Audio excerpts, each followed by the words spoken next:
Hello, what's up? It's been a while since I made one of these videos, but I've got a good opportunity to try something new out today. I recently put in a new order for some wood from Roarockit. They had actually reached out to me a few months ago asking for some footage of a jack press, which I had. I was happy to oblige.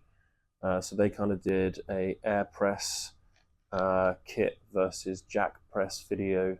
The air press is one of their products. In return, they were kind enough to send me one of their air presses. So I'm going to do a bit of an unboxing video on that and see what I've got in the bag and try and make a foam mold and press an individual board. Yeah, let's go grab that box and give it a go.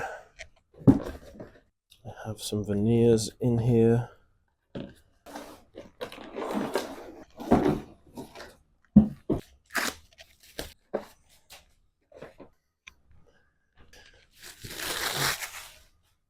Alright, so I guess if you ordered a Roarockit Thin Airpress, this is what you're likely to receive. It says that it contains one heavy-duty vinyl vacuum bag, one-way valve, breather netting, a manual vacuum pump, 2 replacement sealing tapes, and instructions.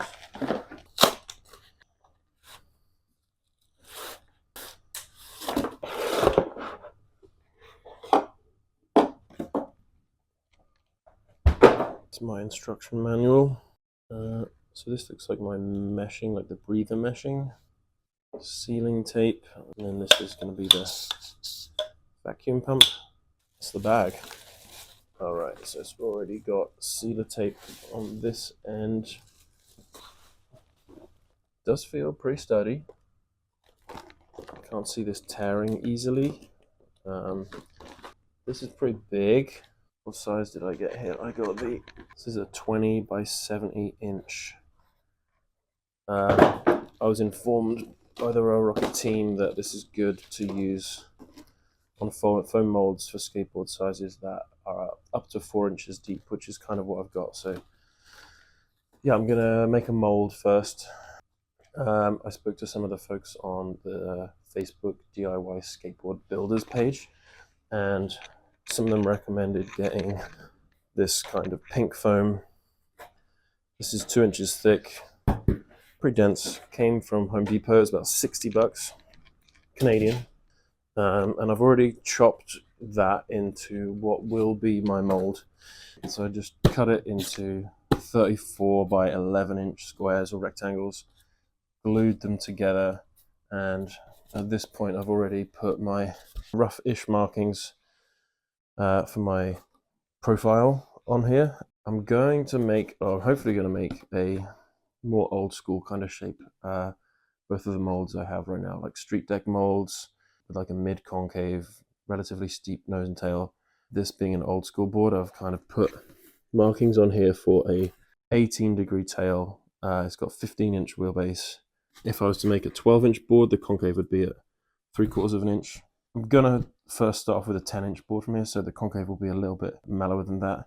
And then I've got a kind of shallow nose. It's only a 10-degree nose. I think it's important to have some kind of nose, so you've got something to push against if you need it. Yeah, it should be an interesting process. Cutting this would probably be best with a bandsaw, but I don't have one of those, so I'm going to go real careful and just try and do it with a hacksaw.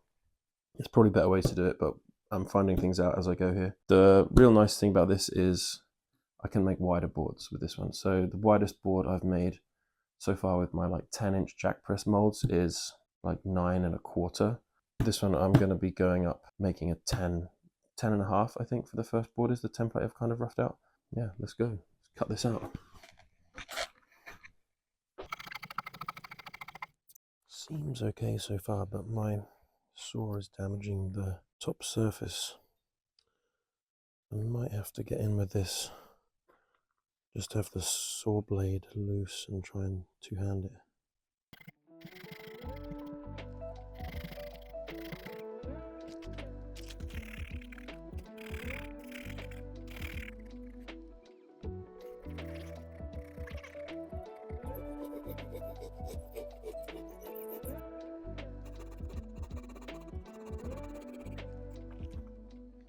Not bad. A little bit of a high point over here. I might hit it with a sander as much as I don't want to do that. I'll just give it a real buzz, real gentle buzz with a sander. Yeah, it's not the worst.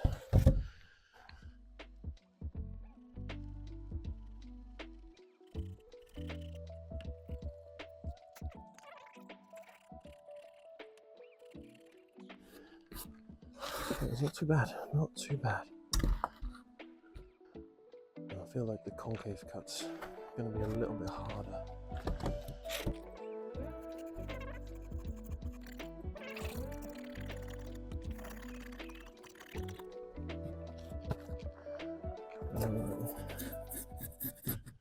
Not the best, but it's okay.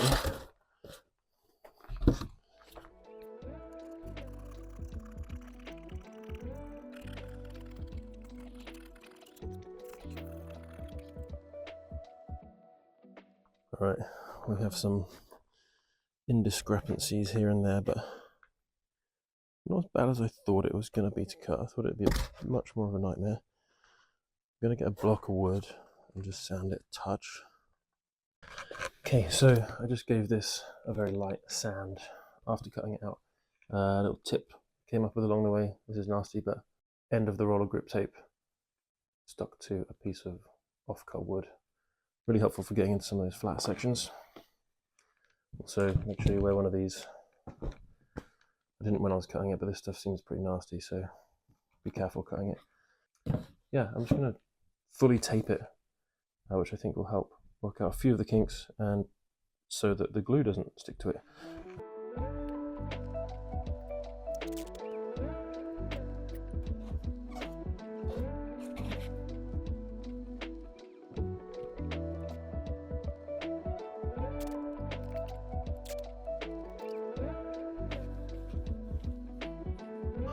There we have it, a foam mold. It's not ideal, but it looks okay. Good enough for a test. The thing I'm realizing is my hips in the pockets are very aggressive, but I'm not expecting the veneers to get right into that. I'm expecting there's going to be a transition. So maybe being a little bit more aggressive with a foam mold like this is a good thing. Maybe not. Going to find out.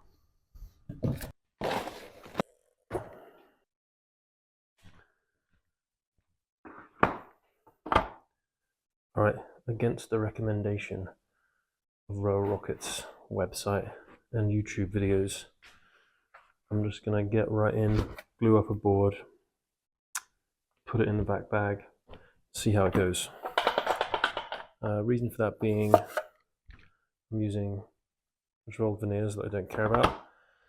Some of these are a bit dried out, some are cracked.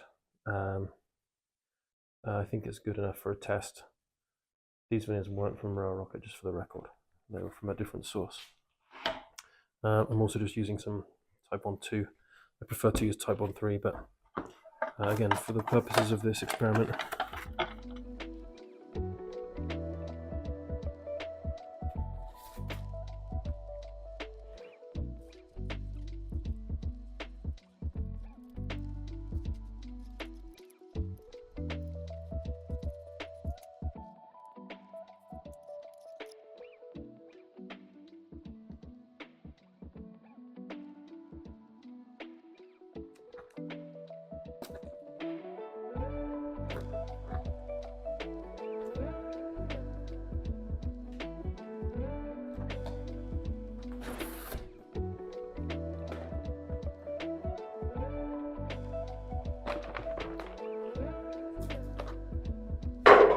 just scored a foosball.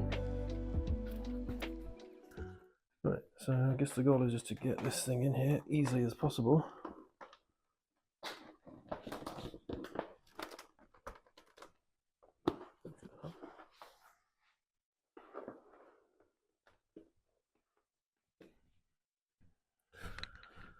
It's pretty straightforward. It's nice and center it on the mold. You can go that way a little bit. See what this thing's made of. Alright, so peel this guy. Put that inside. We've got to remember to put this in.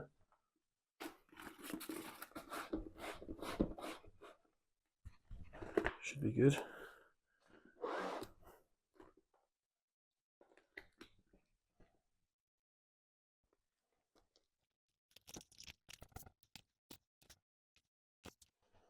Seems good.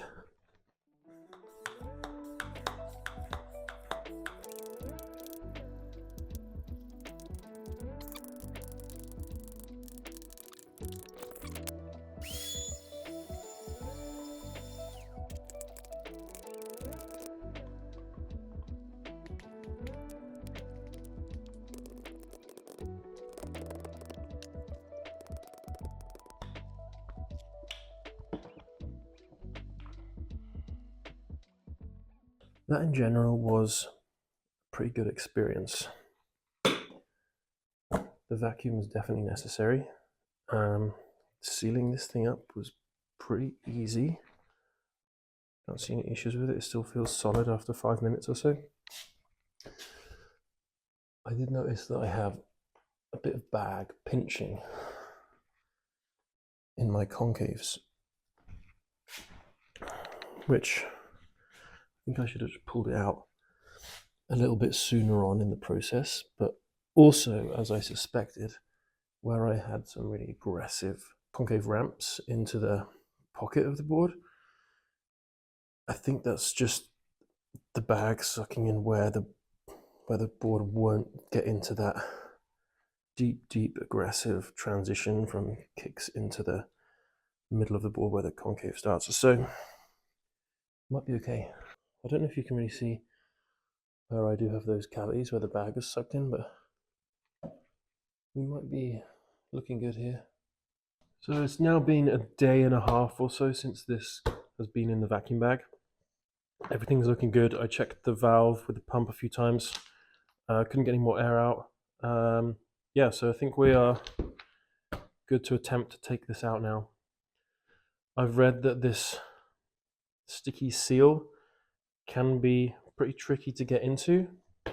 Roarockit recommend that you put a little bead of dish soap on the sticky layer and let it dry before doing any of the pressing, which I did. So we'll see if that helps.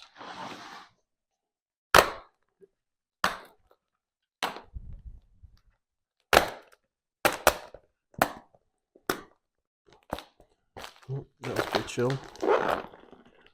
Roarockit also recommend that you put this backing right onto the sticky layer once you open this up so that things don't stick to it as they're trying to come out. But what I did was put this inside the bag so I wouldn't forget about it or lose it.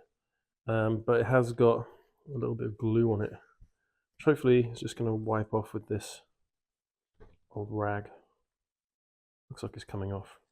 So I'll try and stick this back on. It's not too bad. All right, see how easy it is to get these out of this thing.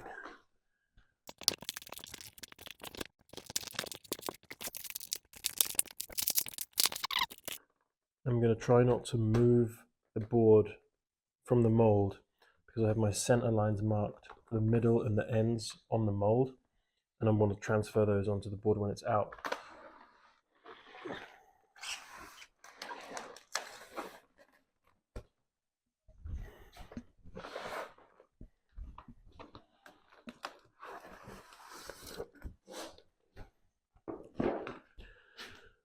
Right, so I'll find my center lines and mark them on the board.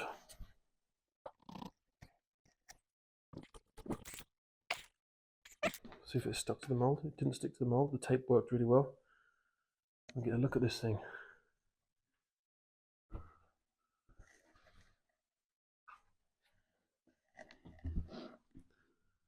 Alright, so first impressions is that it's generally pretty good, but unfortunately we've got a pretty nasty bubble in the veneer right here. Top side is great, but yeah, I don't think this is really a rideable board based on this big lump I'm seeing on the top, on the base of the board. I don't know if that's going to show up.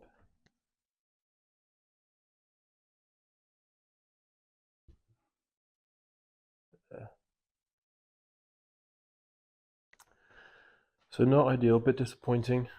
This is not something I've ever come up against with my jack press. I'm going to reach out to the guys on the Facebook DIY skateboard builders site and see if they've seen anything like this before and figure out how to cure it, because I've got a good couple bumps there. I like the profile. I might still cut it out and shape it just to see how the glue lines look. But for now, I'm going to press another one and let this cure. We'll see how it goes. I did reach out to the DIY Facebook builders page. As it turned out, I got some pretty good advice from someone who'd seen it before. And the solve for the bubble that I was finding on the bottom was to heat gun it so the whole area was warmed up to reactivate the glue, and then to put some blocks of wood with clamps on the top and bottom and kind of push that bubble back down. And it did work quite well. You can barely feel where that bubble was now, which is good. So this will be what I'm going to cut, shape, maybe ride it, see how it feels, and get a sense of how good of a quality these boards pressed in vacuum bags are. I did, however, go ahead and press a second board.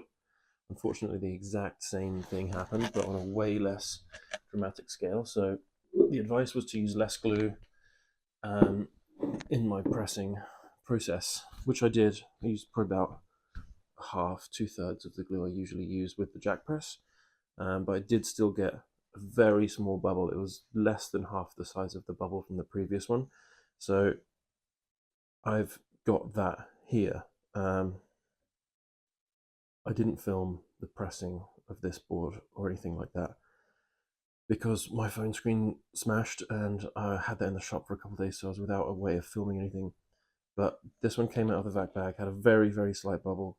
I did the same process, and I'm just going to release that now and see if it's also cured the issue.